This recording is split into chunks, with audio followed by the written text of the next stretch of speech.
নমস্কার, আমি রিমা। আমার চ্যানেলে সবাইকে স্বাগতম। আজকে আমি বানাবো ম্যাগির অমলেট।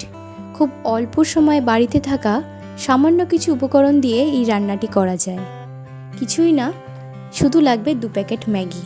এখানে আমি 2 প্যাকেট নিয়েছি, আপনারা আপনাদের সুবিধা মতো নিতে পারেন। তো চলুন শুরু করা যাক রান্নাটি। প্রথমে ম্যাগিটা সেদ্ধ করার জন্য আমরা একটা পাত্রে একটু জল গরম করে নেব। তার মধ্যে 2 প্যাকেট ম্যাগি দিয়ে ওটাকে সেদ্ধ করে নেব। 2 থেকে 3 মিনিট লাগবে ম্যাগিটি সেদ্ধ করতে। এই রান্নাটি আশা করি আপনাদের পছন্দ হবে, কারণ ম্যাগি কম বেশি আমাদের সবার প্রিয়। ম্যাগি তো সবাই অনেক রকমভাবে ট্রাই করেছেন। আমার কথা মেনে এই রেসিপিটা ট্রাই করে দেখুন, আশা করছি সবার ভালো লাগবে। এটা সেদ্ধ হয়ে গেছে, আমি এটাকে জল ঝরিয়ে একটা পাত্রে নেব। তারপর এতে অ্যাড করব আমার পছন্দ মতন কিছু সবজি, যেমন গাজর, পেঁয়াজ, লঙ্কা, টমেটো, ক্যাপসিকাম। আপনারা আপনাদের মতন কিছু সবজি অ্যাড করতে পারেন, আবার এর থেকে কিছু সবজি পছন্দ না হলে বাদও দিতে পারেন। আমি এখানে লঙ্কাটা একটু বেশিই দিয়েছি, আপনাদের সুবিধা মতন আপনারা দেবেন। এখানে এক এক করে লঙ্কা, ক্যাপসিকাম, গাজর, টমেটো সব দিয়ে দেবো।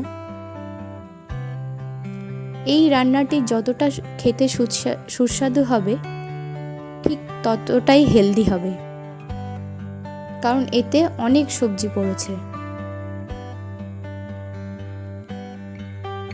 এরপর আমরা এটা খুব ভালো করে মিশিয়ে নেব, কিন্তু তার আগে আমরা এতে দেব স্বাদ অনুযায়ী লবণ আর সামান্য গোলমরিচ গুঁড়ো। হ্যাঁ, একটা কথা, এখানে আপনারা ম্যাগি মশলা যেটা হয় সেটা ব্যবহার করতে পারেন।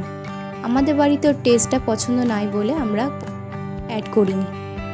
আমি এখানে 3টে ডিম দিলাম। 2 প্যাকেট ম্যাগির জন্য 3টে ডিম যথেষ্ট।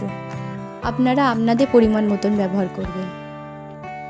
এই ডিম 3টে দিয়ে আমরা খুব ভালো করে এটাকে মিশিয়ে নেব। এই রান্নাটি যেমন চটজলদি হয়ে যায়, তেমন এটা খেতে সুস্বাদু। আপনারা এটা বাচ্চাদের টিফিনেও ব্যবহার করতে পারেন। তো এবার ভাজার প্রসেসে আমরা যাব। প্রথমে কড়াইতে একটু সাদা তেল দিই গরম করে এটাকে ভাজবো। একটা অমলেট করতে গেলে ঠিক যতটা তেল লাগে ঠিক ততটাই তেল দেব।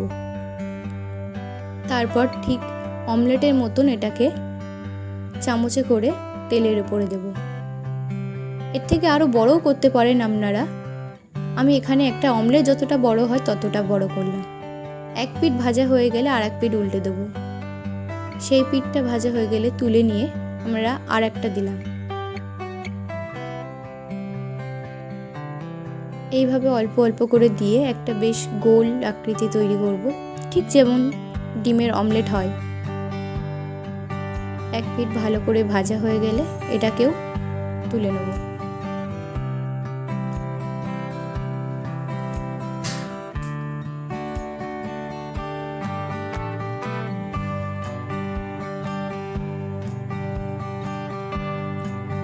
এটা অলমোস্ট হয়ে গেছে।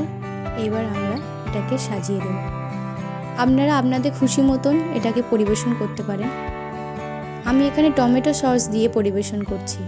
বিশ্বাস করুন, টমেটো সস দিয়ে খেতে এটাকে দারুণ লাগে। গরম গরম টমেটো সস দিয়ে খেতে বাচ্চারাও খুব ভালোবাসবে।